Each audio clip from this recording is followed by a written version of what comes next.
Eu sou o padre Edivaldo Oliveira e represento a Fraternidade de São Mauro. Está aqui presente também a Dona Ivone Fedeni, que é a diretora da Casa Feminina do Centro de Estudos Santo Escolástica.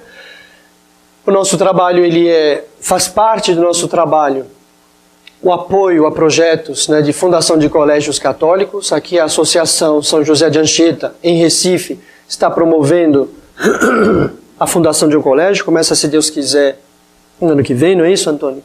Então, gostaria também de pedir a oração. Ele vai falar mais durante o congresso, né? Nosso trabalho não é só com colégios, mas, claro, como é uma tarefa difícil e exige muito de nós nos dedicamos muito a isto. Mas o nosso trabalho é o ensino de modo geral.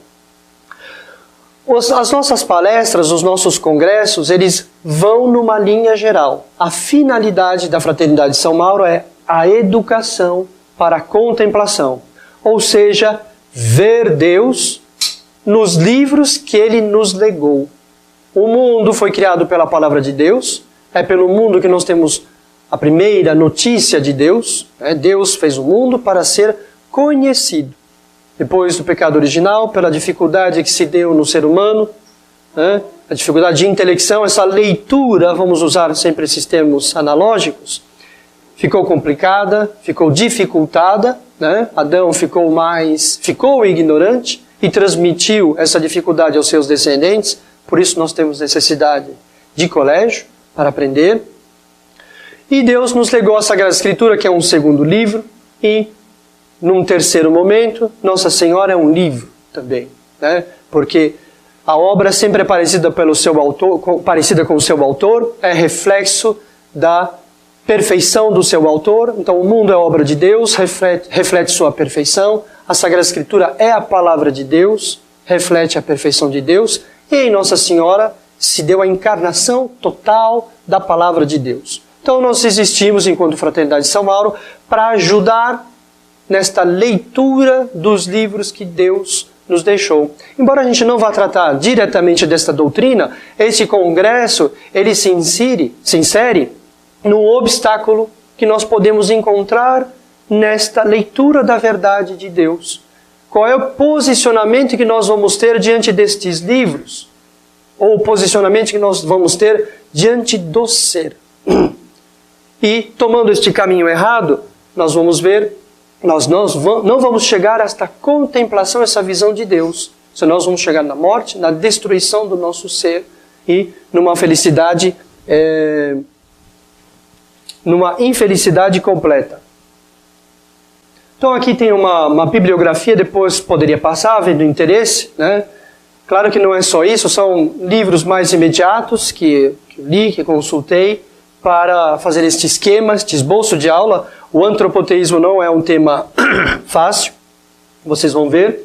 É extremamente interessante e importante. Vocês vão ver, nós temos notícia dele na Sagrada Escritura desde o começo do mundo, e nós estamos inseridos neste contexto, desta luta do antropoteísmo contra a verdade católica. Então, livro do professor Orlando, Antropoteísmo, ele é o fundamental, esse é o cerne do estudo, da pesquisa do professor Orlando. Isso se tornou na medula, ele que sintetizou esses elementos. Eles estavam esparsos e às vezes confusos nos autores. O professor Orlando deu uma síntese bastante original, não é uma doutrina particular, senão que é uma síntese e uma explicação de uma verdade, que está bastante claro.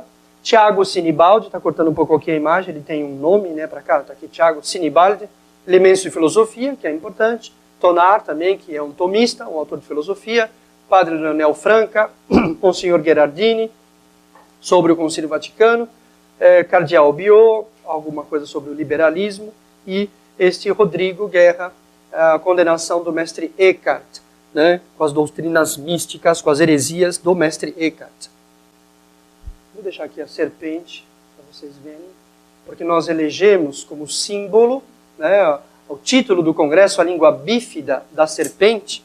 Ele tem uma razão, e eu vou explicar isso, que é um princípio importante para a gente se nortear nesse nosso estudo. Deus, então, como eu disse, Deus precisa, para ser amado, ser conhecido. Ninguém ama aquilo que não conhece. Se nós pensarmos nisso, é por isso que Deus manda o verbo. É o verbo que é emitido, que é enviado por Deus. O verbo é a verdade. É a explicação do que Deus é. Ele que se encarna.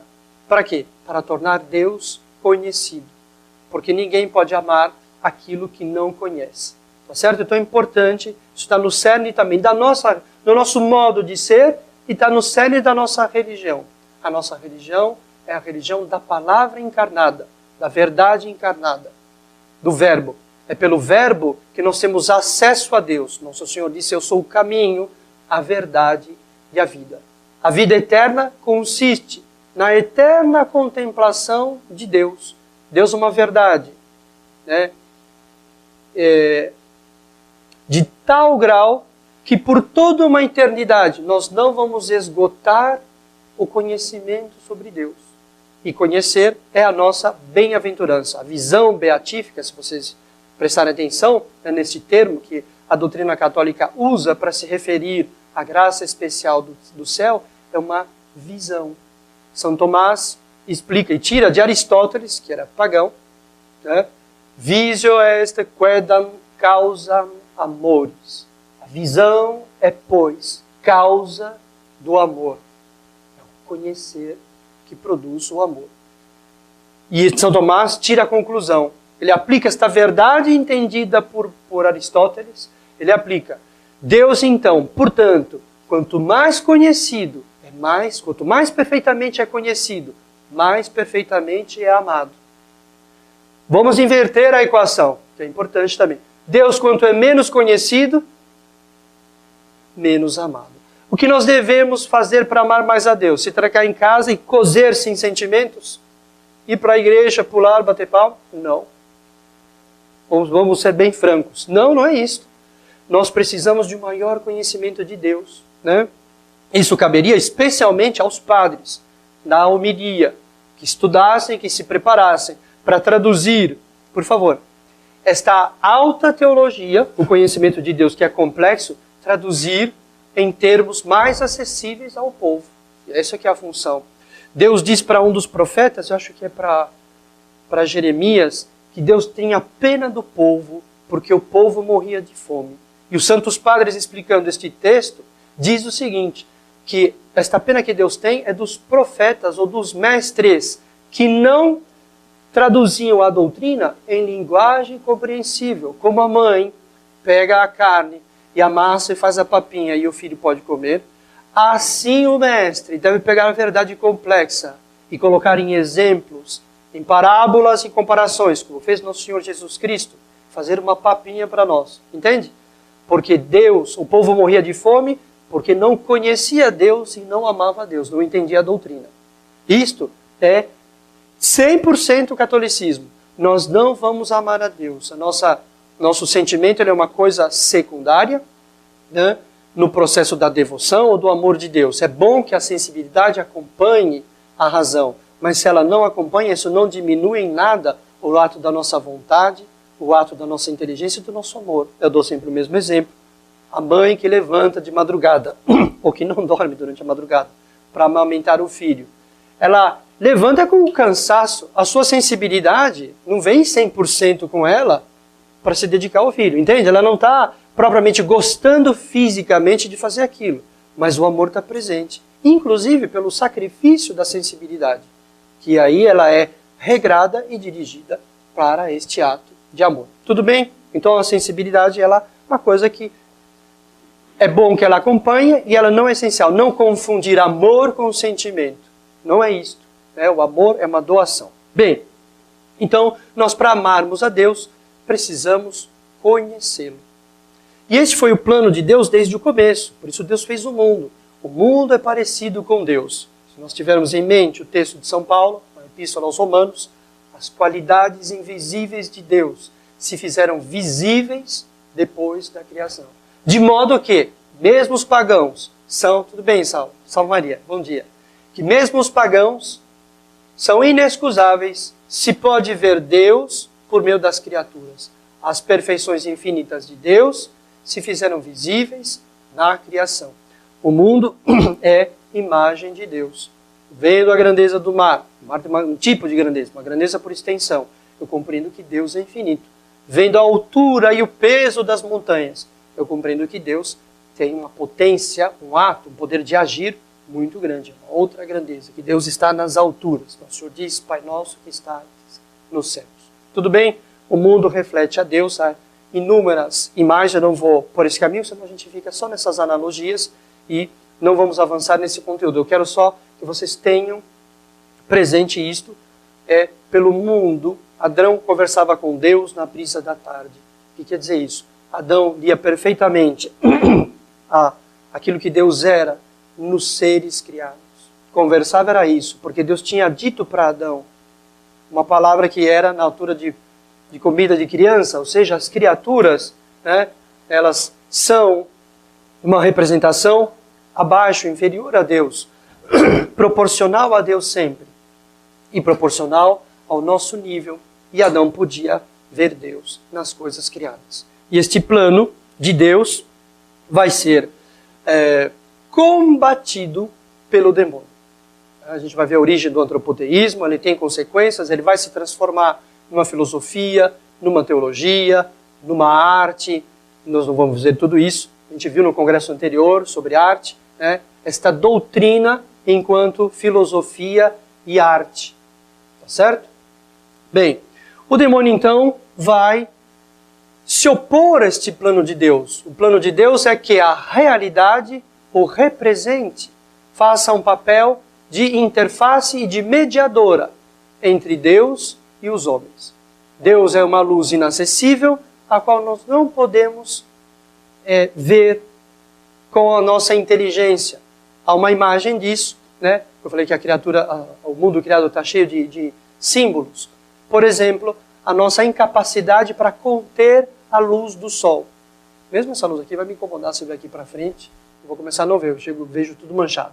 Nós não podemos olhar o sol diretamente. O que significa isso? Muito obrigado. Que a inteligência humana não pode olhar para o sol de verdade, justiça e bem, que é Deus. Nós não podemos ver Deus diretamente. A luz do sol, de que cor que é? A gente diz, de modo simples, branca, ou amarelada, ou branca. Não é isso? Mas nós sabemos pela física que esta cor que nós vemos, na verdade é a resultante da combinação de outras 7 cores. Assim como o meu olho puro não pode ver o espectro, o espectro é a divisão das cores, eu sozinho não percebo. Mas depois que chove e que as gotículas de água ficam suspensas no ar, a luz do sol bate nessas gotículas e refrata. Cada cor tem uma velocidade, tem uma frequência, se propaga uma velocidade. Quando a luz, o fenômeno da refração é isso, quando a luz passa de um meio para outro, ela sofre alteração na sua velocidade. Então, quando a luz atravessa a gotícula, ela tem um desaceleramento. E aí, proporcional, cada um com a sua velocidade. E aí a gente vê o espectro. As gotículas funcionam como um prisma. Todo mundo domina esse exemplo de colégio, a experiência do prisma e do espectro solar decomposto. Assim também. Quando eu olho para Deus, eu vejo de modo análogo. Analogia significa comparação, semelhança, participação. Aqui, de modo semelhante, o que acontece na física, acontece na vida intelectual, espiritual. Olhando para Deus, eu vejo o branco. Eu não consigo ter acesso às perfeições, mas o mundo, o leão, a montanha, o mar, o rio, todas estas coisas são prismas. E a perfeição de Deus, que as criou, nela é desacelerada. E aí eu vejo como assim a luz depois atravessou as gotículas, eu vejo que ela é composta e é colorida. Eu vejo as perfeições de Deus por meio do prisma da criação. Tudo bem? Acho que com esse fica claro. Agora eu tenho uma agonia, tenho muitos outros exemplos que eu queria dizer, mas a gente precisa passar um pouquinho rápido por aqui. Já não está sendo tão rápido. Então esse era o plano de Deus. Se fazer visível por nós, por meio da criação. Tá certo? E o demônio, compreendendo isso, vai agir contra Deus. É o que vai acontecer no paraíso, com a serpente, né? Então, esse rosto de Deus que vai estar expresso, né, pintado no mundo, o demônio vai tentar desfigurar, vai tentar destruir os intentos de Deus. Claro, Deus fez as coisas como uma doutrina, como uma verdade. O mundo foi criado pela verdade, pelo verbo. In principium erat verbum, né? Em princípio erat verbum. No princípio era o verbo. O verbo estava em Deus, né? E o verbo era Deus. Tudo que foi feito como o verbo. O mundo ele é cheio de verdade. E, portanto, o demônio, que vai se opor a Deus, que não vai aceitar, a gente não vai tratar do pecado dos anjos, mas nós sabemos, há o pecado dos anjos, uma revolta de Lúcifer contra Deus, no céu, e ele vai se opor, de tal maneira que nosso Senhor chama o demônio no Evangelho de o pai da mentira, porque foi mentiroso desde o começo. E qual foi a tentação do demônio? A gente vê no combate de São Miguel. Quis ut deum. Quem é como Deus? Quem é que não se obedecendo, essa é a receita, esse é o cerne, que não obedecendo quer se fazer Deus e se coloca acima de Deus. Lucifer. Lucis fers, o portador da luz. Ferofers, né? Portar, carregar. Lux. Ele era aquele que portava a luz. Dos anjos, o mais luminoso, o que tinha mais ciência e verdade de Deus, e que deveria iluminar os demais. Né? Tem toda uma teologia da iluminação, as luzes, né? O conhecimento de Deus vem até nós por meio de cascata. Né?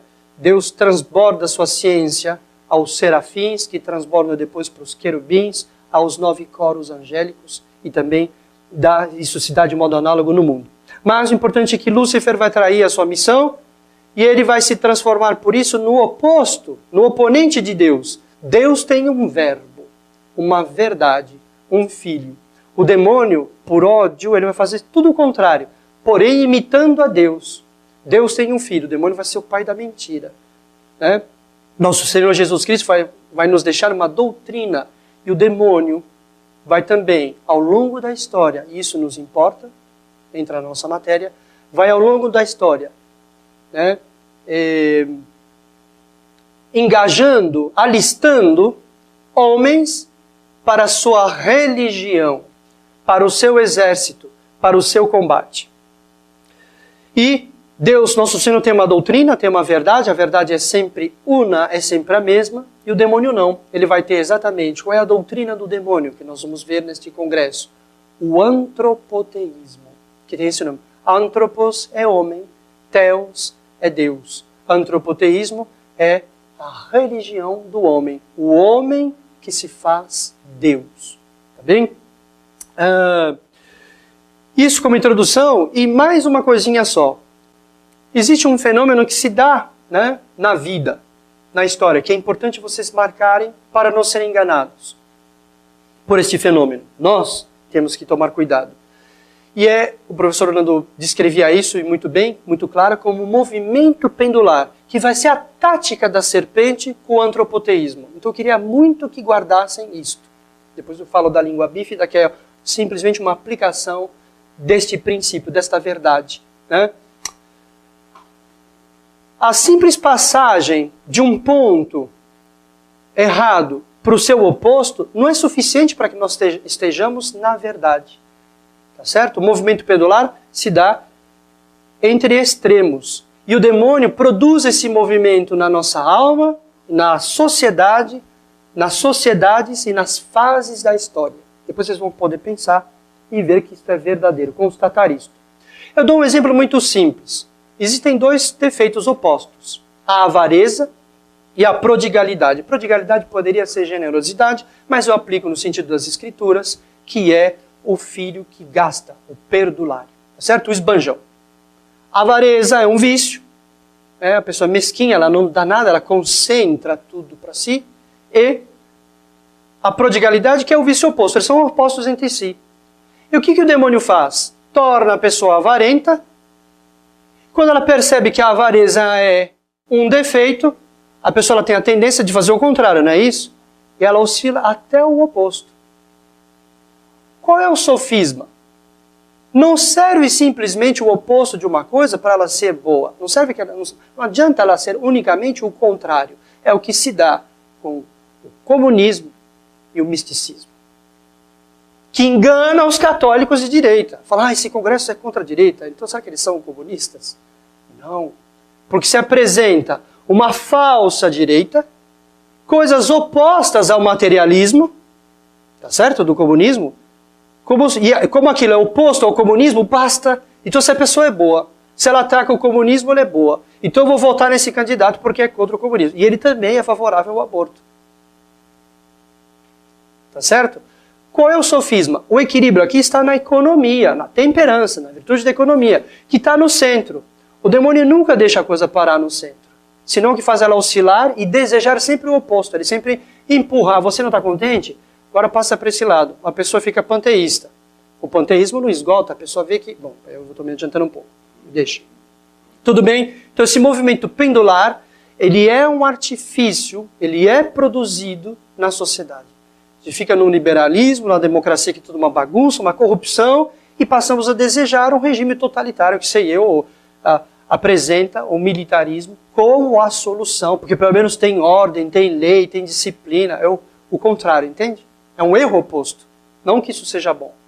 E isso é importante. Não basta que uma coisa seja boa, que simplesmente ela se enuncie contra o comunismo. E isso é muito importante. É essa tentação atual, que nós estamos agora. Então é preciso aplicar isto. Não, a gente não pode se deixar enganar. É preciso ver o que estes, ou candidatos, ou pessoas, ou movimentos que se chamam de direita, se aplicam este nome, o que eles defendem no fundo. E esse congresso vai mais longe, vai mostrar esta doutrina da direita, que é no mesmo, que dá exatamente no mesmo ponto, e que se encontra e se equivale ao comunismo, ao materialismo. Tá certo?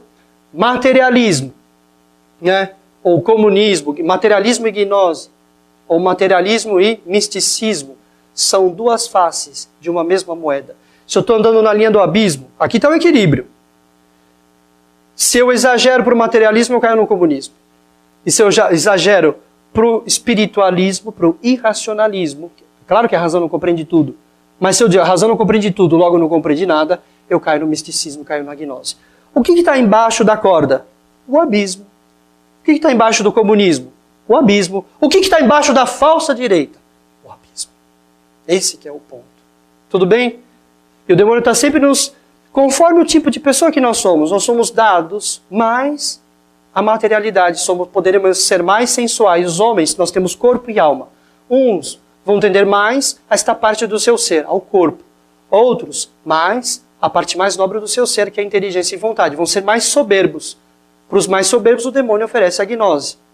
Para os mais sensuais, panteísmo. Para o mais bruto, comunismo.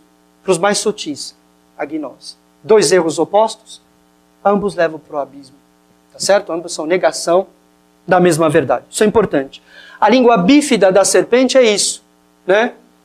Panteísmo, que é materialista, numa das pontas da serpente, da língua da serpente, e gnose na outra ponta, para pegar os dois homens, duas mentiras, duas formas de negar a verdade e o ser. Tá vendo? Ela é una a língua da serpente no fundo, e é bífida na ponta. E por isso nós escolhemos como título a língua bífida da serpente. Por exatamente ser a dupla mentira. O demônio oferece duas coisas opostas para enganar os homens. E quando você cai num, você para sair dele, fala, vou ter que fazer o oposto. E cai no erro oposto. Exatamente, a gente tem para parar com esta oscilação, a gente tem que conhecer a doutrina católica. Bom, nos símbolos da serpente eu disse da língua. Então, representa a divisão, a língua dela é separada, deveria ser una, que representa uma língua dividida. É como uma pessoa de duas caras. Quem é a pessoa de duas caras? Um homem de duas palavras. É uma pessoa que mente. Tá certo? Que não cumpre o que disse e que diz o contrário do que disse. Então a gente não sabe o que vale. Não é verdade? Então, a língua bífida significa esta mentira, a duplicidade na unidade, que é a contradição. Bom, afirmar e negar. Então, representa esse rompimento da unidade, foi a serpente, como a gente vai analisar depois do pecado original, que separou o homem de Deus, que vai separar o bem da verdade, né? A forma como a serpente se mexe é interessante. Ela faz zigue-zague. Se a gente pusesse uma bolinha na cabeça da serpente, o que a gente veria essa bolinha? Ela sempre oscilando em relação ao eixo. O demônio nunca deixa a argumentação na verdade, mas a nega pelos seus extremos, fazendo esta oscilação. Por isso que a serpente é uma boa representação do modo como o demônio age. Ela não é má em si. Todas as criaturas têm símbolos, e o símbolo é duplo. O número da criatura é sempre 2, na patrística. Porque a criatura é sempre composta.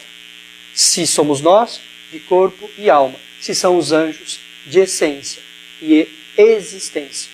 Tem uma essência que passou a existir. Não existiram sempre, não são divinos as criaturas. Tudo bem? É 2. É duplo. Então a serpente ela tem um símbolo bom. A prudência no modo... Prudência no modo de agir. O Senhor diz, sede prudentes como as serpentes, disse eu para os apóstolos. A gente pode observar na criação e devemos sempre ter uma dupla leitura. De algo a evitar e de algo a evitar. Não tem que ter a língua bífida da serpente. A gente tem que ter uma língua só. O que eu disse, pode escrever. Nem que seja aquele Pilatos. Pode scripse, scripse. Eu falei. Eu vou ficar falando e desdizendo o contrário. Né? A serpente mente, a gente vai ver depois. Bem, tá? Contra o caminho reto. Né? Nosso Senhor é o caminho, ele é o caminho reto, que vai direto, sim, sim e não, não. Vai direto ao ponto, que identifica, que une 2 pontos. A coisa, ela tem um só significado. As coisas são ou não são. Né? A serpente, ela não anda no caminho reto, senão que vai oscilando e empurrando os homens para um extremo ou para o outro. Como nós já dissemos. Pronto.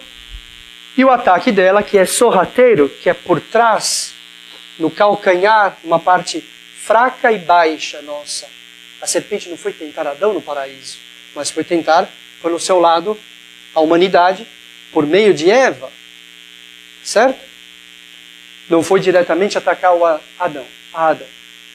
Bom, então na história, como eu disse para vocês, Deus quer se revelar e o demônio quer desmentir esta revelação. Deus quer estabelecer um culto perfeito, Nosso Senhor veio fazer isso, Nosso Senhor não veio só fazer a redenção, que era o principal, mas também veio instituir uma religião, ou seja, associar, fazer uma sociedade com os homens, um pacto é a aliança, né? E dar a esta sociedade um culto perfeito. Esta sociedade se chama Igreja Católica, certo? Que dá um culto perfeito a Deus, feito pelo próprio Deus, por nosso Senhor Jesus Cristo em pessoa. E desde o começo, e eu vou mostrar aqui esse fundamento na Sagrada Escritura, né? Desde o começo do mundo, o demônio tentou e luta contra este plano de Deus. Né? Depois do pecado original vem a maldição da serpente, né? Da mulher e de Adão. Adão é por último, vai ser punido. A serpente é primeiro. E Deus diz uma coisa curiosíssima, né? No capítulo 3. Isso aqui é muito bonito, fala de Nossa Senhora. É chamado este versículo de o primeiro, o anterior evangelho. O primeiro evangelho, um proto-evangelho, aquilo que serve de pré-evangelho. Né? Porém, ódio entre ti e a mulher, entre a serpente e a mulher. Não falou entre ti e serpente, entre Eva. Entre ti e a mulher, ele desvia. Né? Entre ti e a mulher, entre a tua descendência e a dela. Olha só. Na história vão ter quantas descendências? 2. Não existe o Zé do Muro. Eu vou ficar assistindo e quem ganhar eu fico do lado dele. Não existe. 2 descendências. E nós devemos tomar um partido aqui. Se eu não sei qual que é você está no exército do mal. Né? O indiferente, quem não colhe com Cristo, está contra Cristo. 2 descendências. Né? Uma da mulher e a outra da serpente. Então, e a serpente armaria ciladas ao calcanhar da mulher e a mulher esmagaria a cabeça. Então, olha só, essa luta se dá também entre os filhos, ela se estabelece entre Adão. Tá bom, pode deixar. Entre a descendência da mulher e a descendência da serpente. Olha só, o demônio não tem esposa e nem tem corpo. Como é que ele teria filhos? Deus está falando aqui, Deus fala com pessoas inteligentes, né? Para entender os termos, que os termos são muitas vezes análogos, ou seja, vão tratar de pontos, né? Por semelhança, vão se associar e se ligar a outras ideias. O demônio teria sequazes e filhos, né? Filhos do demônio. No Evangelho, Nosso Senhor disse de Zaqueu, porque este também é filho de Abraão. Em que sentido? E os pagãos? Se pode ser filho também de modo espiritual. Nosso Senhor diz no Evangelho, vós sois filhos do demônio, diz para os fariseus, porque quereis fazer a vontade do vosso Pai. Olha aí, muito obrigado. Tá certo? Então quando a gente quer fazer a vontade de um superior, ainda que ele não esteja presente, e se a gente se adeque àquelas ideias e àquela finalidade, eu estou filiado. Por isso, não é importante saber se a pessoa está ou não está inscrita na maçonaria, mas se ela segue o programa, as ideias da maçonaria. O que defende o casamento gay, ele está inscrito na maçonaria. Pode ser a dona de casa, que assiste a novela e acha que isso é tudo bem. Ou que defenda a ideologia de gênero. Eu decido o meu sexo. Claro, porque se eu decido que é o meu pecado, claro que eu posso decidir tudo. É só uma consequência. Uma consequência do que fez Adão. Adão decidiu, não é comer o fruto, não é não pecado. Eu que decido, é uma consequência. Então se eu decido isso, eu decido tudo. Eu decido até contra a verdade. Eu decido contra o que está inscrito na minha natureza e evidente. Ele vai decidir. A menina ou menina, ele vai decidir. Não vai decidir coisa nenhuma.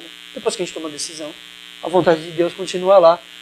Eis que Adão é como um de nós. Depois que a gente toma a decisão, que não é o que é, Deus ri de nós. Porque o que acontece, a nossa vontade não transforma as coisas. E não muda em nada a realidade. Mas o homem, por birra, né, mantém o seu pensamento. Então, olha assim.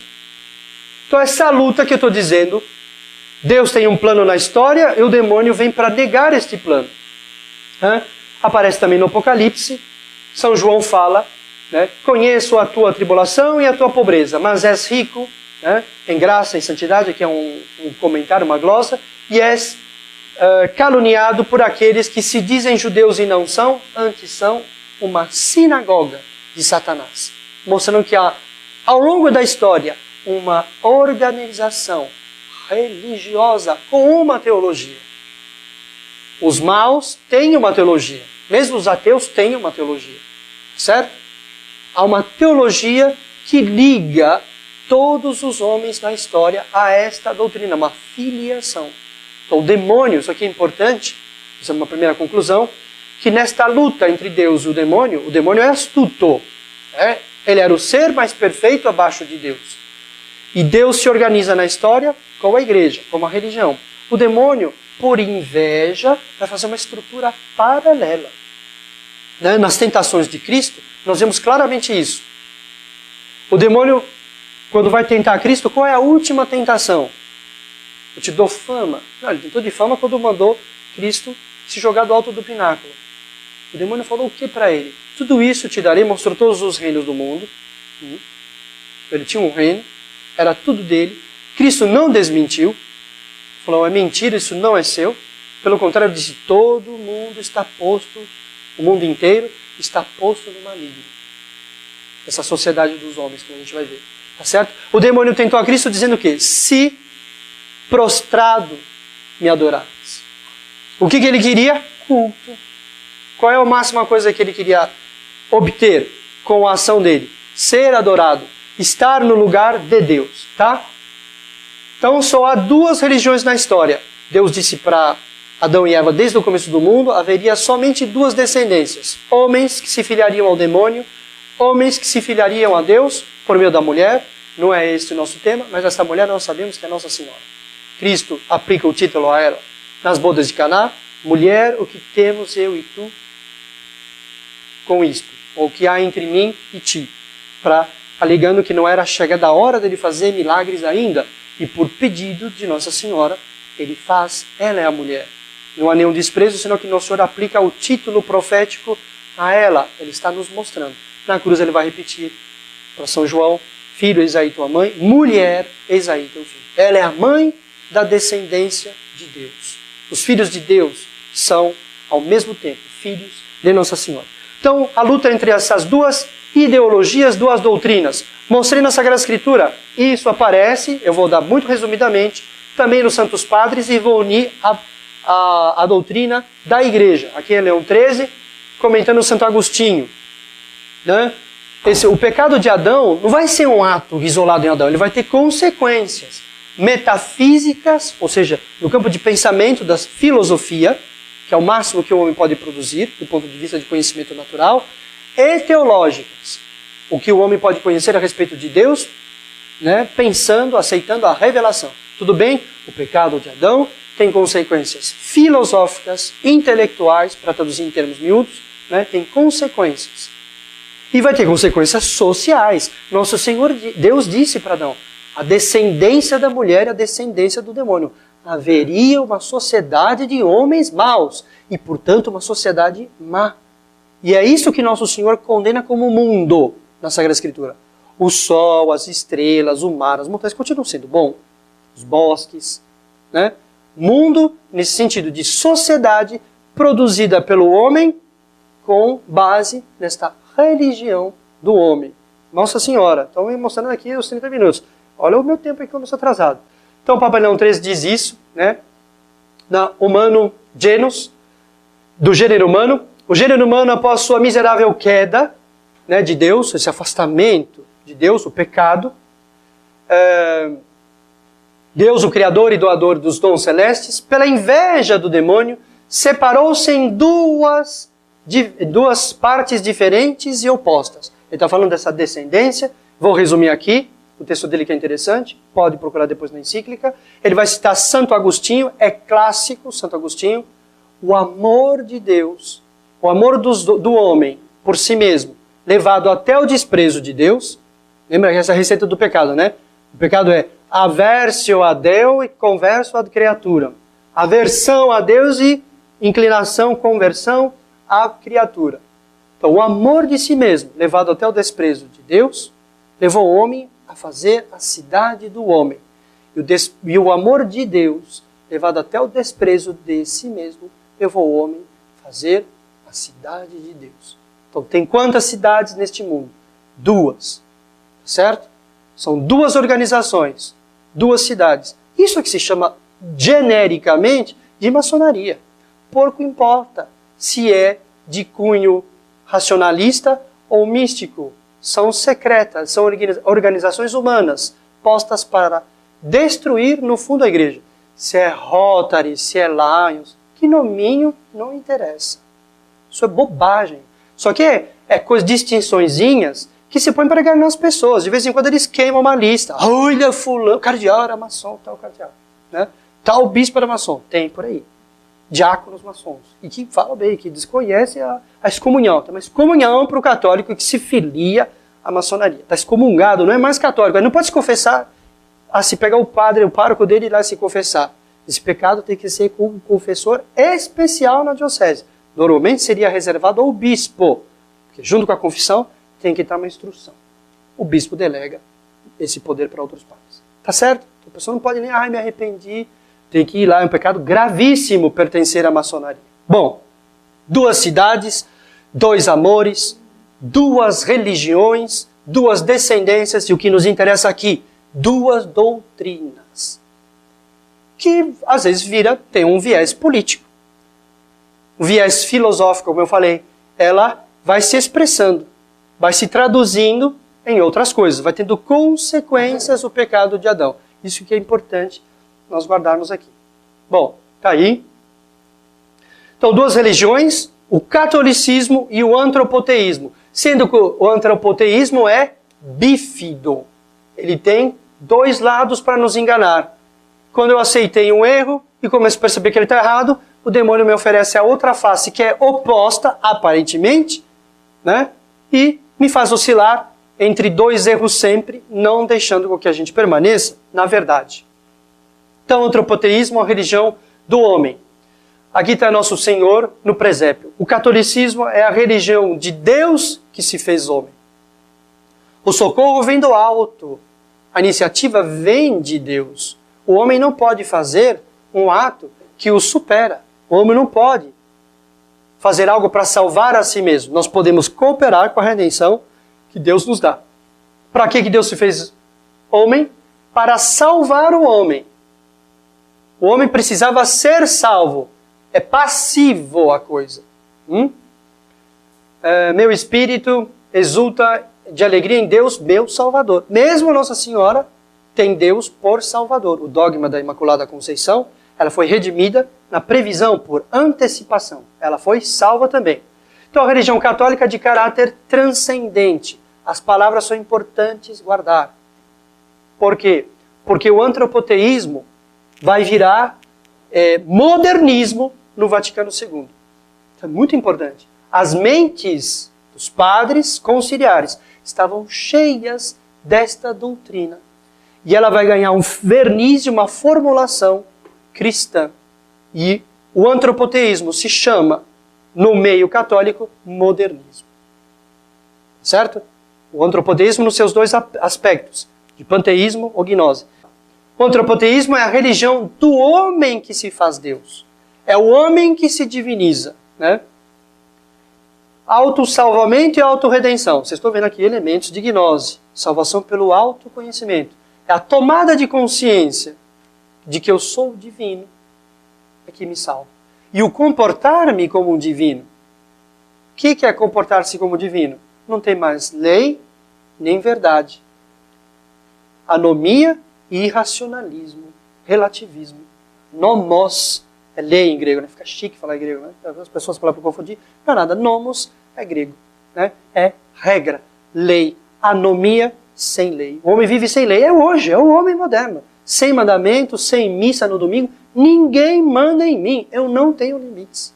E eu penso o que eu quiser. O Papa... eu tive um professor de direito, no direito canônico condenando. Falou assim, a culpa de agora estar se defendendo assim apertamente ao aborto é da igreja. É da igreja. A igreja se calou na questão da pílula. Foi mesmo. Foi muito fraca. Um professor do direito canônico falou, se calou. Aí algum falou, não, mas escreveu um documento e falou, mas foi fraco. A igreja devia ter sido mais clara. Claro, as pílulas são, hoje todas, abortivas. Ela pega o óvulo fecundado e elimina. É aborto, é uma pessoa.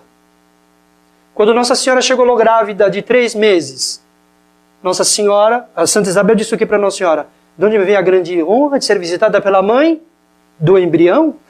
Do meu Senhor, era uma pessoa já. Interessante como Nosso Senhor faz tudo bem, né? Está lá a resposta. Era uma pessoa.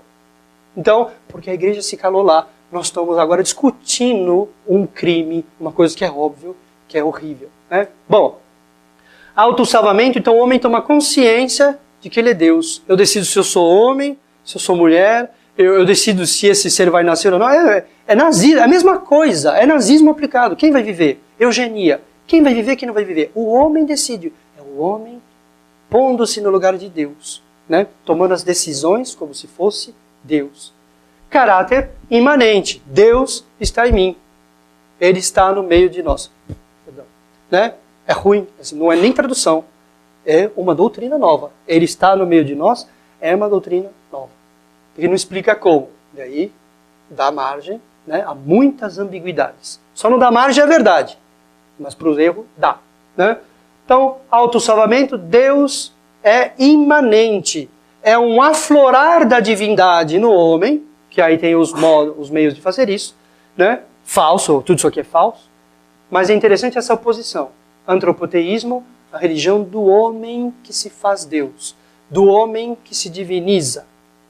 A origem do antropoteísmo é a busca da divinização, o sonho da igualdade. Todo homem sonha em ser Deus, eu vou aqui dar bem resumido, o texto do professor Ananda é muito interessante, uma revolta antimetafísica, dominar os conceitos é importante. Metafísica, aquilo que diz relação ao ser.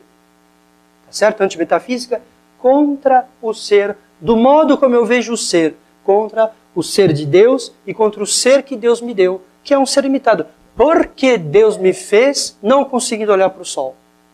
Deus é mau por isso. Porque Deus permite o mal?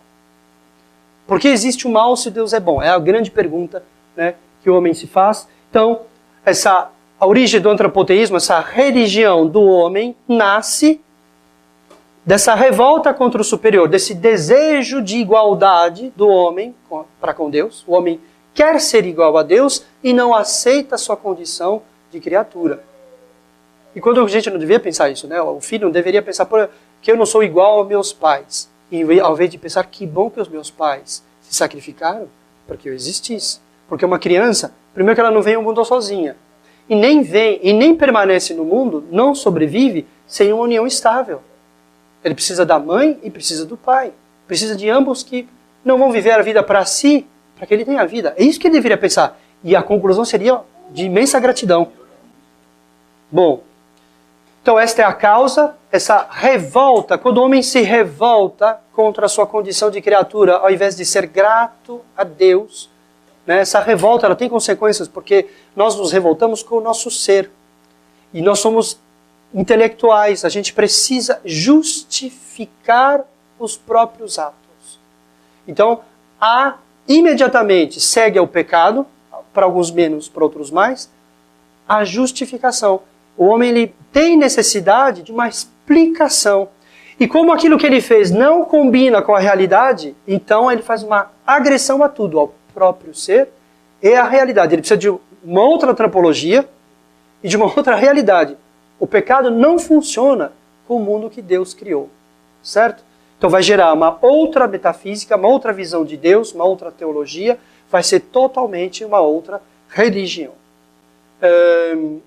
Aqui de novo essa tradução, quando o homem essa formulação, né? Eu estou me antecipando, estou dando só as causas, né? Ou melhor, aquilo que é finalidade, aquilo que é produtor dessa revolta. A gente vai ver isso no pecado original, rápido, né? Mas interiormente, no mais profundo, né? Se a gente for olhar, é isso que move os homens. Né? Esse desejo de igualdade. Esta é a doutrina do demônio. A gente resumindo uma palavra, eu poderia dizer igualdade dos contrários, ficaria mais completo, que a dialética nesse sentido errado, né? Que é o que vigora hoje. Igualdade entre os contrários. É isso que é a doutrina do demônio, que ele usa para destruir a obra de Deus e a imagem de Deus no mundo e em nós. Fazer igual a Deus. A gente resumir numa palavra o erro, igualdade. Então, o que é democrata, que é mais leve, que é de direita, também defende a igualdade. Nós somos iguais. Então todo mundo vota igual. Um pai de família que tem 12 filhos vota igual a uma pessoa que é solteiro, que não tem ninguém no mundo. Isso não poderia ser assim. Quem tem mais sabedoria devia ter mais peso. Os votos deveriam ser proporcionais. Igualar todo mundo. Um analfabeto, ele é uma pessoa, ele tem uma alma imortal, mas ele tem uma visão de mundo muito restrita. Não se pode igualar as pessoas desse modo. Quando se iguala, se faz injustiça. Né? Tudo bem? Então, a democracia é também igualitária. Ela também está errada.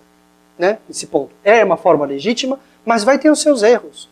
Então, o que defende a igualdade está na língua bífida da serpente. E a igualdade ela está errada onde ela estiver. Se estiver na boca de um direitista, ela está errada também. Se estiver na boca de um padre, ela está errada também. Ela não serve enquanto doutrina e não por posição. Senão a gente vai cair nesse erro, a gente vai cair nesse sofisma da serpente. Né?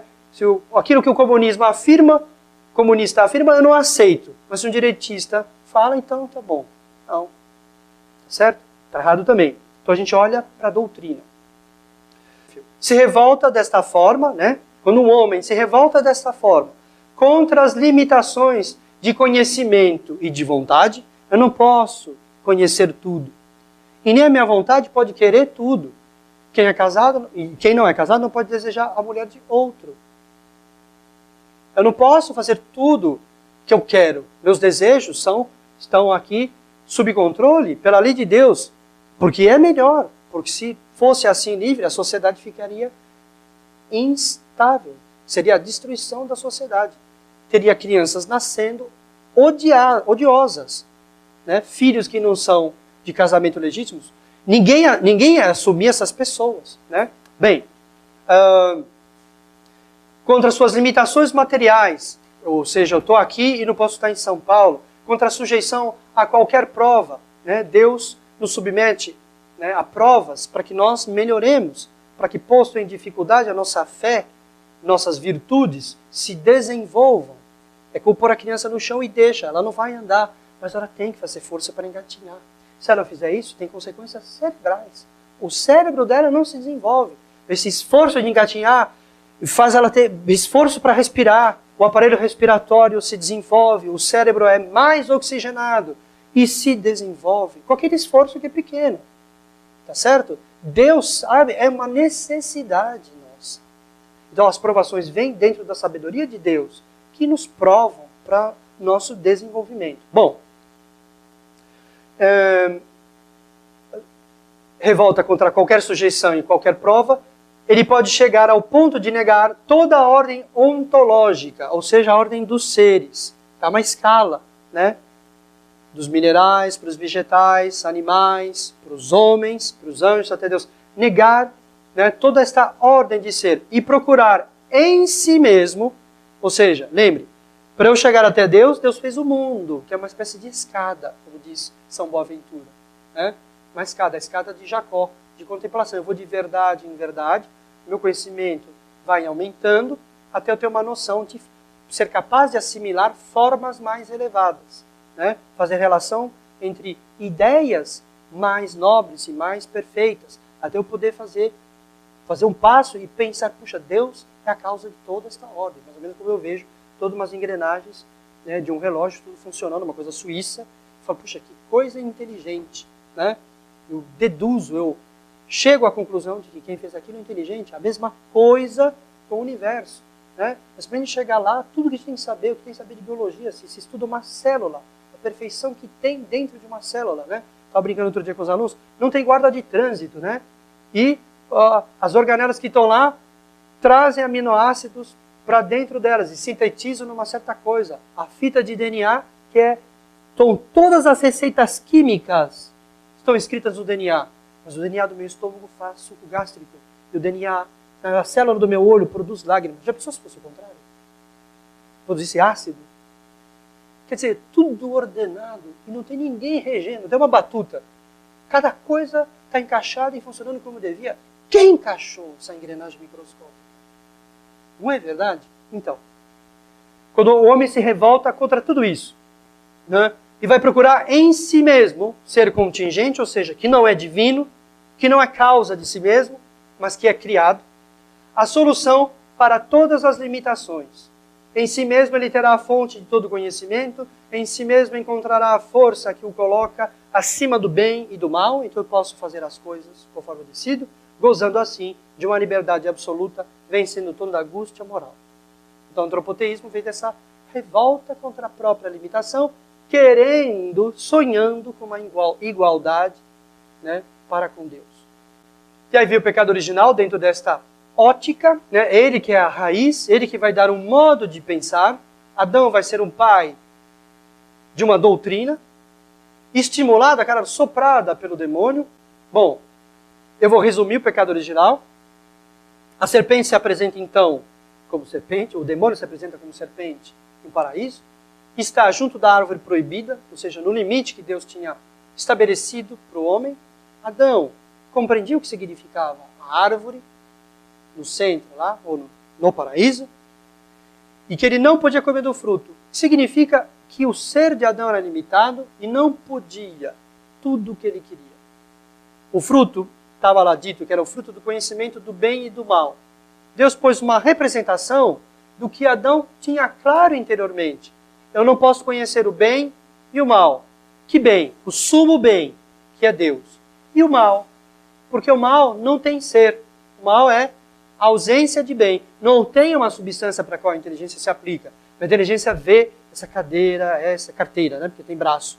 E eu sei que é uma carteira. Eu nunca tinha visto essa, com essa cor, com esse tamanho, com esses acidentes.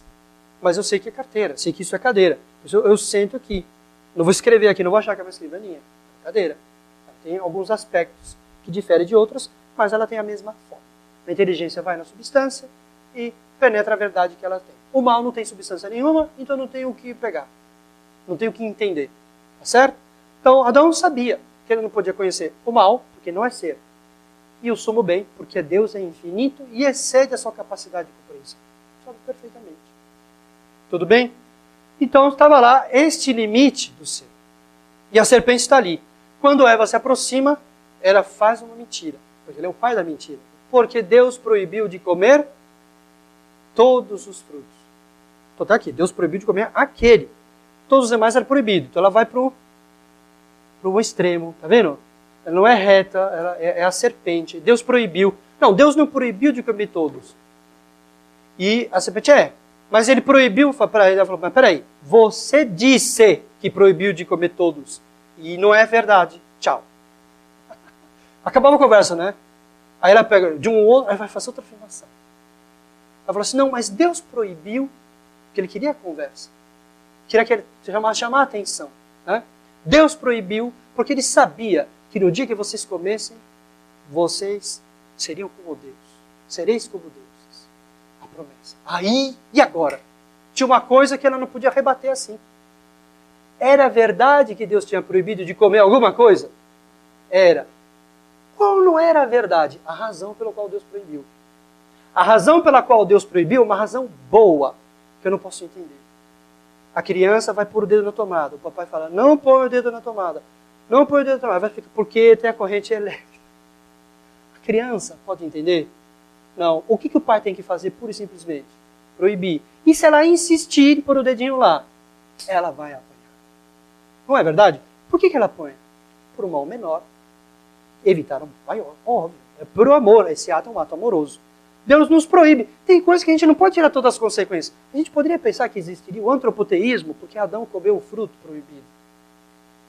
E que tantas pessoas iam ser destruídas por essa doutrina. Há muitas mentes captadas por este erro. Por esse ato de Adão. Adão não teria, porque Adão ele tem uma existência tão pequena. Como é que ele poderia chegar no alcance de todos esses males? Não dava.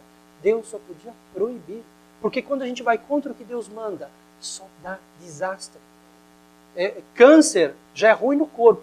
Agora você calcula um câncer espiritual. Que Adão adquiriu um câncer espiritual, uma coisa que consome o ser espiritualmente, que consome a inteligência, que consome a verdade, que adoece essas faculdades. E que deformam, que as tornam monstruosas. E aquilo que deveria ser causa de vida em nós, que é inteligência e vontade, começa a trabalhar para a nossa própria destruição.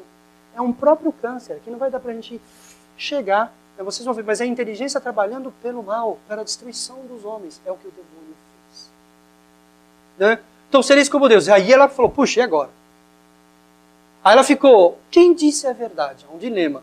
Deus ou a serpente? Quem está falando a verdade? Pela conclusão, ela acreditou em quem? A serpente. E olha a palavra que eu usei. Acreditou, porque era uma questão de fé. Porque Eva, quando ela comia os outros frutos, o que acontecia? Ela digeria. Não é verdade? Aquilo era um fruto. Ela não era boba. Ela não era estúpida. Eva era imaculada como Nossa Senhora. Inteligentíssima. Era perfeita. Tirada de Adão. Também ela sabia. Sabia bem tudo isso. Mas aí tinha um fator mágico e irracional. Por que esse fruto difere do outro? Pela palavra da serpente. E aí tem o quê? O caminho, aí tem toda essa ruptura, né? O caminho para chegar a Deus não era mais o mundo e a razão, mas senão a irracionalidade e uma fé absoluta no que tinha dito a serpente. E ela faz esse passo. Ela tem fé no que a serpente revela, porque ela não poderia concluir sozinha. Deus tinha dito uma coisa, a serpente tinha dito outra. E aí por que é uma fé nesse sentido, né? É algo que não está no mundo, que ela não poderia chegar por meio de uma conclusão racional. Tem um parentesco com a fé. A fé não é irracional. Está acima da nossa razão, mas é verdade também. Combina com os princípios deste mundo. O que a serpente comunica, não. É um ácido intelectual. E aquilo entra na alma de Eva, e aí vai tirando as consequências. Ela vai comer o fruto, porque ela quer o seu quê? Qual é a tentação? Qual é a vantagem? Sereis como Deus. E qual é a consequência de ser como Deus? Imortais? Não é isso que a serpente tenta. Ela tenta com conhecimento. Porque era o que mais apetecia. Sereis conhecedores do bem e do mal. Interessante. Está vendo? Ela tenta o homem, a tentação é perfeita. Né? Desse ponto de vista, ela diz aquilo que interessa à natureza humana mais do que tudo. conhecer tudo. Ela tinha limite no conhecer. Tinha uma coisa que ela não suportava, não conhecer tudo. E ela dá o passo e vai comer. Claro, aí tem todas as consequências desse pecado, um pecado de magia, um pecado de superstição. Superstição é atribuir a uma ação ou a um objeto um poder que eles não têm. Então eu ponho uma vassoura atrás da porta para me dar sorte. Ué, pata de coelho eu ponho aqui na chave, me dá sorte. Se desse sorte, o coelho não tinha morrido e a patinha dele estava aqui. Né? A pata estava com o dono. Mas já começou não dando sorte para o dono. Então é uma coisa irracional. A gente ri, não é? É uma coisa irracional. Você vai para ver, sabe, vai dar sorte, deu sorte para o dono? Meu Deus, então. Quer dizer, aquela ação de ter cortado, ou a minha, sou eu, né? A minha fé é que dá poder àquilo lá. O que eu espero é o que vai acontecer, no fundo é isso. Eu sou um objeto para canalizar essa espera irracional. Então foi um ato de superstição, foi um ato de magia, foi um ato de irracionalismo. Qual era o meio para se chegar até Deus? Negando o meio pelo qual Deus tinha dado. Eu não posso, se eu raciocinar, eu não vou ser divino. A divinização vem da transgressão da lei, da ordem. Deus não é o superior. A divinização ela vem por um caminho totalmente oposto pelo qual Deus tinha dado. Deus é um mentiroso, então a lei não vale nada. E a verdade que Deus pôs no mundo não vale nada. Vale o que a serpente deu. Então ela passa então a ter uma atitude, né, de desprezo da realidade e da verdade. É a consequência imediata. Porque se Deus mentiu, ele mentiu em todas as instâncias. Ela vai tirar as consequências e Adão também vai fazer o mesmo. Deus mentiu em todas as instâncias. O mundo se apresenta como uma coisa boa, uma coisa amada. Esse Deus é um bandido, porque me encheu de frutos para eu não comer aquele que era o bom. E eu fiquei aqui me iludindo com esses frutos aqui. Entendeu? Então, tudo mente. Deus mente. No fundo, o ser mente. Deus mente e as criaturas mentem. Elas se apresentam como coisas verdadeiras e como uma escada para Deus. E no fundo não são. Elas não vão me levar a nada. O que leva mesmo é a negação de todas estas coisas. Bom, com isso vai ter essa grande perturbação moral e intelectual da realidade. Bom, o ser mente, engana, oculta a verdade.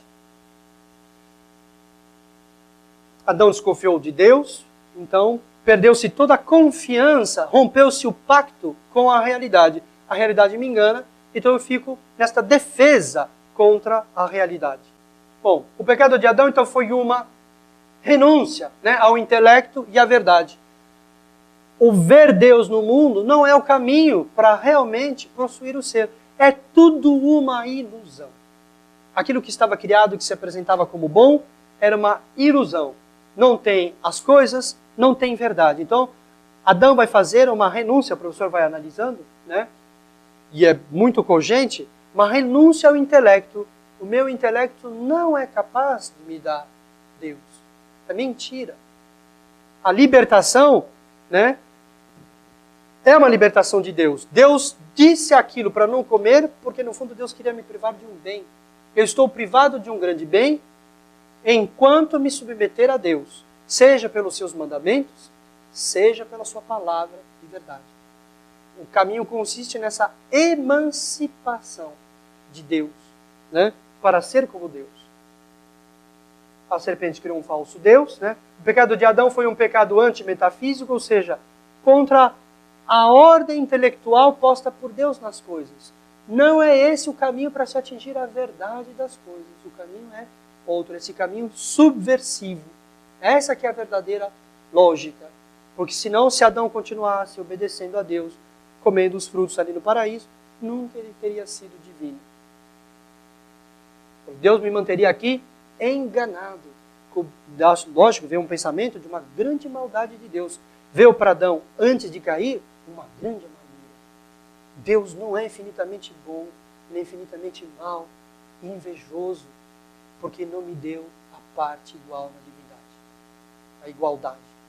O grande mal veio de não ser igual a Deus. A serpente, por sofismas, conseguiu introduzir este amargor. Então a situação dele diante do pecado é que a Sagrada Escritura não nos narra isso, né? Porque é uma grande humilhação.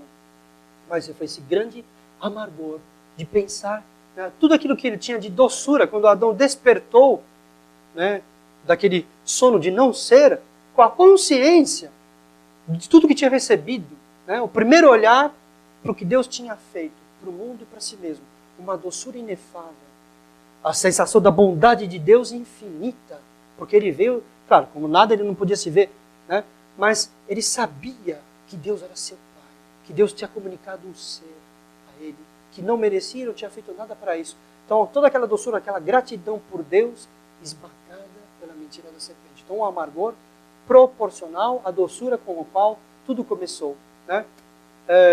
O pecado de dualismo, o pecado do irracionalismo e da anomia, como eu disse. Irracional, porque o caminho racional não é isso. Eu não posso trabalhar com o mundo do modo como Deus queria. Porque toda vez que eu fizer isso, se eu fizesse isso, né, Adão pensaria, eu estou indo contra esta divindade. Tudo isso teve, né, uma reflexão e a transposição de um limite tão terrível. É que Adão fez uma coisa, né, que absolutamente ele não sabia. Não podia conseguir conhecer todas as consequências. Mas como homem inteligente que era, podia medir. Houve outras coisas, né, que Adão venceu. E isso a gente vê nas consequências do ato dele. Pecado de irracionalismo, né? Era irracional aquilo, era mentira. Como é que aquele fruto fica divino? O fruto não era Deus. Como é que poderia dar o fruto dar uma coisa que era maior do que ele mesmo? O fruto era criado. E como é que ele podia divinizar alguém? É toda uma coisa irracional. Tá certo? O pecado do niilismo. Adão anulou tudo. A ordem do ser não existe mais. Deus mente. Tudo que está aí, eu não sei. Tudo que Deus disse para fazer não é realmente bom. Então ele aniquilou tudo com o ato do pecado original. Adão julgou que ao mesmo tempo alcançaria a divinização e que ele seria tudo. Né? Porque sendo Deus, e se ele era divino, e as outras coisas que são criadas, por que só ele era divino? Na verdade, não havia distinção entre Deus e as coisas. Olha o panteísmo se delineando por causa do pecado. A vertente panteísta do ato que ele cometeu. Tudo bem? O ato de Adão exige uma lógica. Nós não vamos fazer as coisas sem lógica. As mentiras podem ser grosseiras ou refinadas, mas a gente vai dizer alguma para si mesmo. Porque a gente precisava. A gente se justifica. Sempre. Por que eu faço isso? Por que eu vou ficar mais essa meia hora na cama e chegar atrasado no emprego? Porque eu estou muito cansado, eu fui dormir tarde. E todos os dias fui dormir tarde. É claro que é certo ficar respeitado aqui. Quando a gente chega atrasado, não devia ter ficado. Né? A gente, enfim, o nosso ser sempre procura, como ele está feito para trabalhar com lógica, quando não põe a lógica verdadeira, ele põe alguma. Senão não vai ficar, né? Fica esse dilema, esse dilaceramento da alma. A gente não aguenta. A gente tem que estar fazendo errado, mas achando que está fazendo certo. Para si mesmo, a gente tem que se dizer isso. Né? Então, a divinização, ao mesmo tempo, ele seria tudo, e ao mesmo tempo, que não existindo ser, ele seria nada. Porque é tudo, talvez seja mais fácil para nós compreendermos. É o panteísmo. Tudo é divino, as coisas não se distinguem de Deus. Né? Ou que seria nada. O ser como Deus criou, eu vejo distinto. Frutos, fruto do conhecimento do bem e do mal, Adão e Deus, tudo isso é uma casca.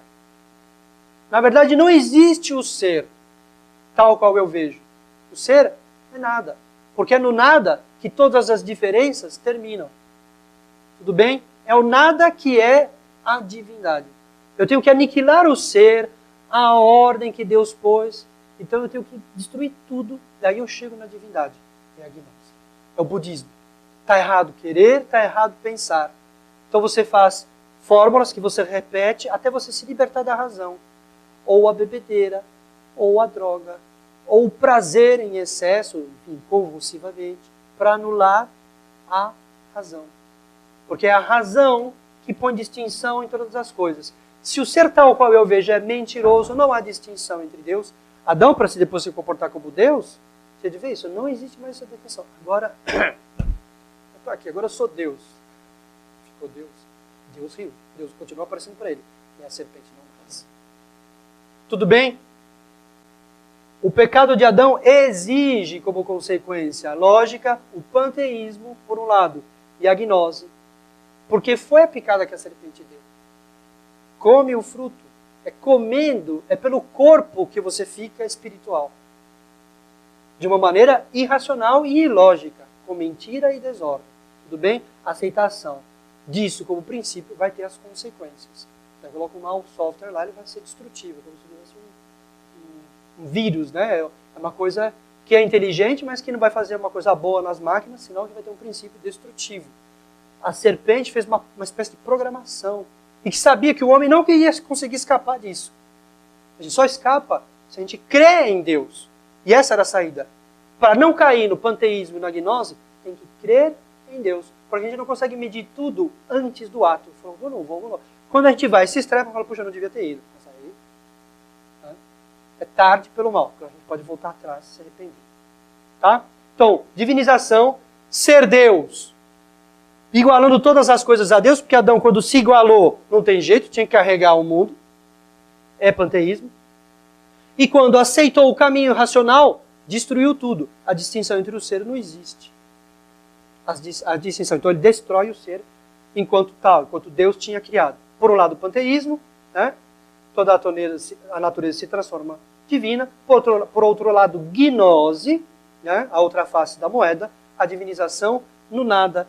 Como é que ele chega a ser Deus? Se ele tinha que anular todas as limitações em si. Ele tem que ser reduzido ao nada. Falou, não ser é que é bom. Porque enquanto ser eu tenho limitação. Enquanto não ser, eu sou tudo. Aí é que eu sou divino. Que aí vem mais da inteligência. Muito mais malicioso isso. O verdadeiro ser consiste em não ser. Porque os seres aí são diversos. Então eu chego à divinização por esta aniquilação de tudo que Deus criou. E de mim mesmo, desejando não ser. Claro, a pessoa pode ter como consequência o suicídio, como vai ter no romantismo alemão. Tudo bem? No Chopin, que era músico, que resolveu não comer mais, porque ingerir matéria era uma coisa inferior. Vai morrer de inanição. É um artista. Mas eu não, músico. A música romântica não presta, pai? Não presta, queridos. Porque é consequência dessa música. Para alimentar isso. Um dissabor com relação ao ser, porque ele é limitado. Eu preciso comer. E o orgulho, não preciso. Eu morro. Mas eu morro porque sou divino. Eu não aceito esta imposição nem de sexo e nem de fome. Eu não tenho necessidade. Eu vou atrás da minha divindade. Eu vou mergulhar em mim mesmo. Para ver o exemplo final. Tudo bem? Bom, aí aqui aquela distinção. Os homens, por que tem panteísmo e gnose? O demônio oferece esse menu, porque alguns homens são mais brutais e mais dados à sensualidade. São mais ligados ao corpo. Outros são mais soberbos, mais dados à inteligência. O homem fala, poxa, pera, como eu sou divino? Eu tenho câncer. Vai no hospital do câncer, fala, as pessoas morrendo. Que Deus miserável é esse? O panteísmo, ele ilude, mas por pouco tempo. Constatando a realidade, né? Aí, os mais soberbos falam, não, a matéria que não presta, a individuação é que não presta. Eu tenho que destruir a individuação do sexo. Na cabeça nossa, a gente acha que é homem e mulher, mas não é. Nós somos todos iguais. Também nisso. E essa aparência, essa distinção tem que ser destruída.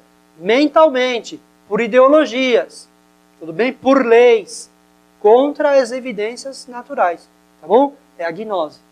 A distinção é que traz o mal porque me apresenta a limitação. E eu, por razão, se eu elimino as distinções, então tem a fusão do ser. Pelo menos no meu desejo e na minha mente. Na minha mente eu sou divino e nós todos somos um. Por isso que não importa a religião, não importa a cultura, pecado ou não, nada disso importa. Importa eliminar todas as diferenças. Tudo bem? Tinha uma coisinha a dizer. Bom, mas isso. Os homens mais sensuais vão tender mais para o panteísmo. E dentro do panteísmo vai ter uma subdivisão, que o professor Schlittler, Fernando Schlittler, comentou numa outra aula que ele deu, que o professor Orlando faz, e ele deu o argumento e eu dou para vocês também. Dentre os panteístas, alguns vão pensar mais e vão colocar a mente a serviço do prazer. O que eu posso fazer para ter mais prazer? Então eu vou desenvolver pela ciência a imortalidade. Então começa né? Fica lá os cadáveres congelados. Hoje já se congela embriões. Daqui a pouco vão congelar a pessoa para ela poder viver mais daqui a tanto tempo. Ela acordar no ano 3000. Hã? Mas e a pessoa depois fica viva? Alguns pagam para ser congelados. Ela vai conseguir reviver? Olha lá. Uma fé na razão. É panteísta, cientificista. O homem é a causa da imortalidade. O homem é Deus pela razão.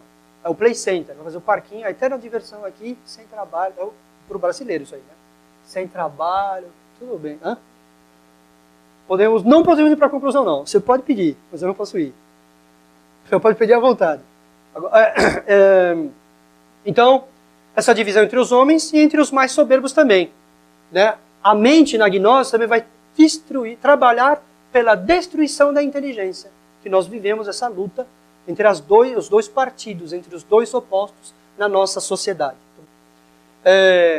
Também vou lá. Eu falei desse posicionamento, né?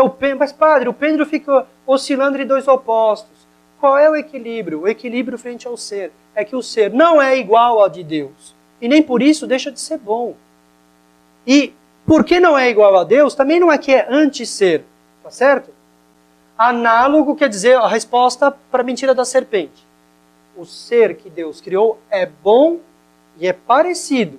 E o que é parecido ou semelhante, em parte, é igual e em parte é distinto.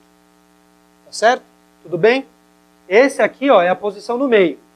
Quando oscila, exagera o parentesco com Deus, o homem é tão bom, as criaturas são tão boas, que são iguais a Deus, elas são divinas. Então a pessoa vai e abraça com a árvore.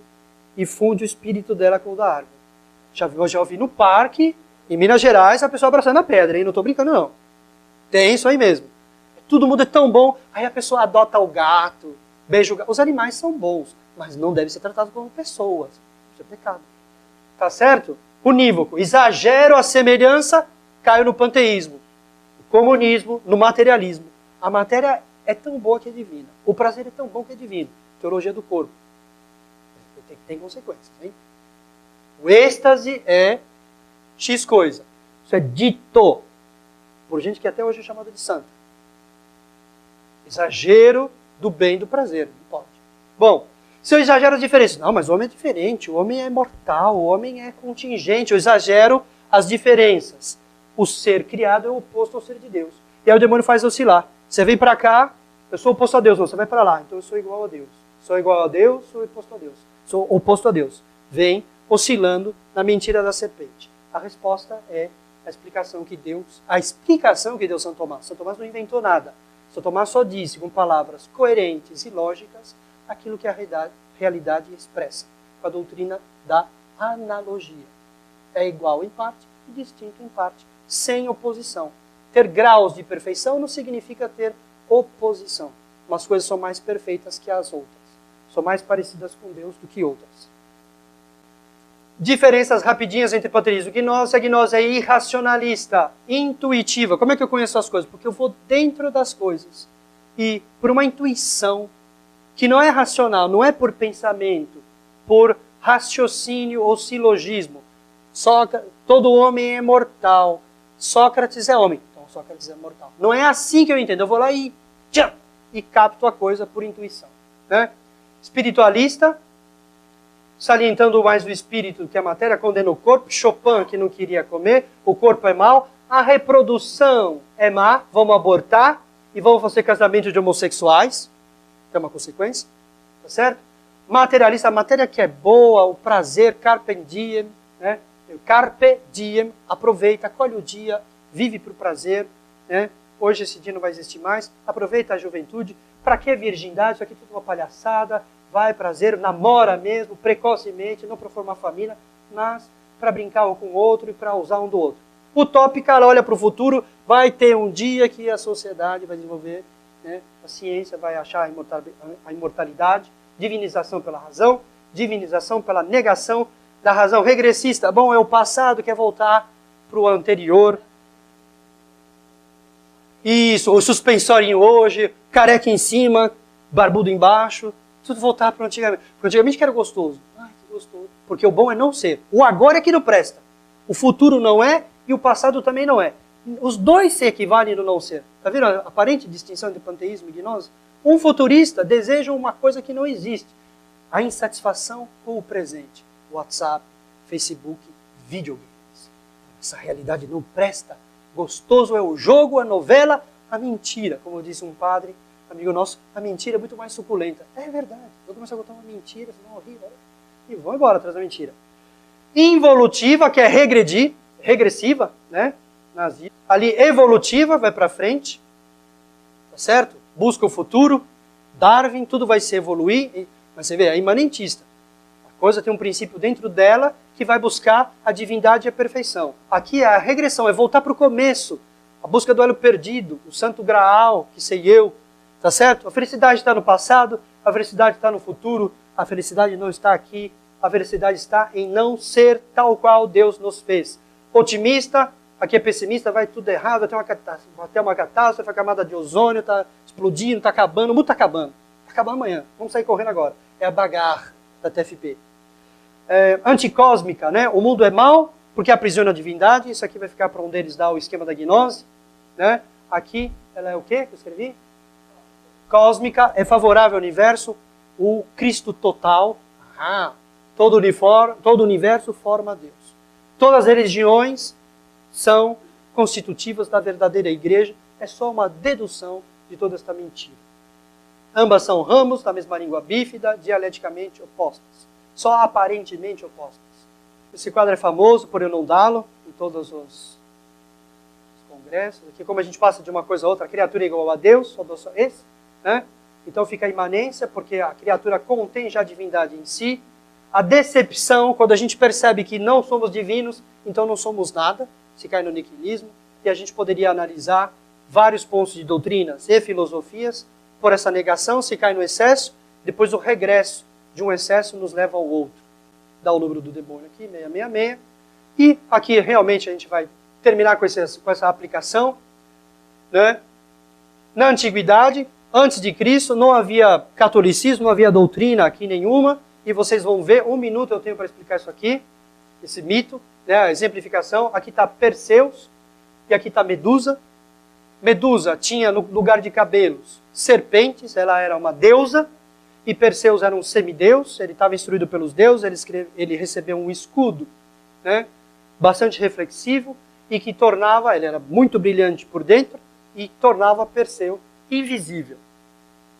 E ele recebeu essa missão de matar a Medusa, só que todo mundo que entrava na presença da Medusa e olhasse para ela, ficava petrificado. O que significa isso? A Medusa representa a razão humana, que concebe serpentes, que cristaliza aqueles que olham para ela. A compreensão da realidade, os universais, que nós não tratamos. Né? Cadeira, compreensão as ideias são fixas e imutáveis, são como que petrificadas. Quando eu compreendo cadeira, o conceito de cadeira não muda nunca mais. Se eu vou para os Estados Unidos ou para a França, se eu ver um banco de praça, eu vejo banco de praça na França. É bem bonito, aliás, o banco de praça. E, sobretudo, lá na França. Né? Então, os conceitos são fixos. A verdade é imutável. Ela não sofre mudança. Então, a Medusa representa a razão humana, que compreende a realidade e as petrifica. Tá certo? Como a divindade, o demiurgo, que um deles vai contar para vocês, petrificou. A divindade foi cristalizada na matéria. A razão humana, procedendo do seu modo normal, aprisiona a realidade, petrifica, mata a realidade. Compreender as coisas significa matá-las. Tá certo? E aí vocês vão ver. O Perseus vai entrar invisível. Ela não vai vê-lo. E ele, com a ajuda também de umas outras fadas lá, vai chegar perto. O que ele vai fazer? Ele sabia? Ele não podia olhar para Medusa. O que ele faz? Ele vai se aproximando com o reflexo do escudo. E se aproxima e corta a cabeça da Medusa. O que significa isso? Que como é que você age para não ser petrificado pela razão? Invertendo ela. Olhar para o reflexo é negar a realidade. Enxergá-la pelo seu avesso e pelo seu contrário. É gnóstico o mito. Deu para entender? Você não, como é que você se liberta da razão que te petrifica, que te mata nesse mundo? Você vai achar que ele é bom e não vai mais se divinizar. tá certo? Libertando da razão. Então, mata a razão. Assassina a razão em você. Como é que você faz o assassinato da razão? Invertendo. O que ela te apresenta como verdade, você nega. O que te apresenta como bom, você chama de mal. Tudo bem? Mito extremamente gnóstico. Está contando para você uma historinha de emancipação, de divinização, matando a razão. Hã? Muito bem feito. E aqui, mas alguém podia objetar, falar, mas ele foi racional, ele fez um plano. É o gnóstico, é a razão a serviço da destruição da razão. Você compreende os limites da razão e a elimina. Por que você compreende os limites? Porque você é Deus. E você consegue ir além da sua razão. Tudo bem? Narciso. Bom, tinha lá toda a profecia de que Narciso ia se apaixonar. Que ele nunca devia olhar a imagem dele. Porque senão ele ia se apaixonar pela própria imagem. E ele estava um dia no bosque, vê um lago, estava calor, ele fica com sede, ele se agacha e vê o próprio reflexo. Se apaixona por ele mesmo e, movido por esse amor que era irresistível, ele se atirou no lago em direção à imagem dele, que era tão bonita que ele não pôde se conter, e morreu afogado. O que é isso? De novo, o reflexo. Como é que ele se apaixonou por ele mesmo? Vendo o contrário do que ele era. Ele viu a divindade. Se eu nego o meu ser criado e faço o avesso de mim mesmo, eu não sou homem, eu sou mulher, eu não sou criatura, eu sou divino, entende? Se eu olho, o espelho aqui é a razão, que me mostra o contrário. Aí ele não resistiu, ele chegou ao conhecimento de que ele era Deus. E a limitação do ser. Destruiu o ser para se unir ao eu dele divino. Se apaixonou pela divindade, que é o oposto dele. Tudo bem? Último mito como demonstração, né? O mito de Dédalus e Ícaro. Dédalus era o pai de Ícaro, né? Ele era o arquiteto do labirinto. O rei Minos mandou construir o labirinto para prender o Minotauro lá. Depois do labirinto estava construído, ele, com medo de que Dédalus e Ícaro revelassem o segredo, ele trancou os dois no labirinto. E não tinha saída. E Dédalus, então, vai fabricar asas de cera e pluma, pena, para os dois, e vai dar um conselho para o filho. Filho, a gente vai sair daqui, você não voa nem muito baixo e nem muito alto. Se você voar muito alto, o calor do sol vai derreter a cera e você vai cair.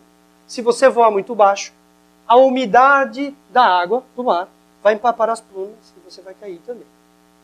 E eles saíram os dois com essa recomendação. Dédalus vai conseguir escapar e vai voar.